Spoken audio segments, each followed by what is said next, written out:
ആ ഭ്രാന്തനായ കൈസിനെ പ്രണയിക്കാൻ മാത്രം എന്ത് സൗന്ദര്യമാണ് ലൈല. ഇനി അവനിൽ കണ്ടത് ആമിരിയ ഗോത്രക്കാർ ചോദിച്ചപ്പോൾ ലൈല പറയുന്ന ഒരു മറുപടി ഉണ്ട്.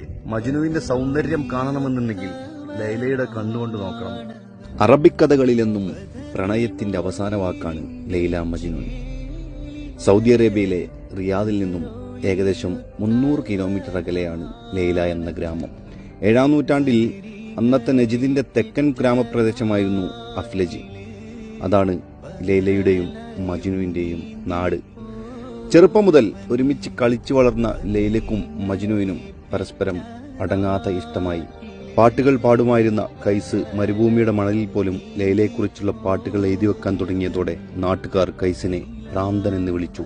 ലൈലയുടെ പിതാവ് നാട്ടുകാർ ഭ്രാന്തനെന്ന് വിളിക്കുന്ന കൈസുമായുള്ള പ്രണയത്തിൽ നിന്നും പിന്തിരിപ്പിക്കാനുള്ള ശ്രമങ്ങൾ തുടങ്ങി. ഒടുവിൽ എത്തിപ്പെടാൻ പറ്റാത്ത വിധം 1000 കിലോമീറ്ററുകൾ അകലെ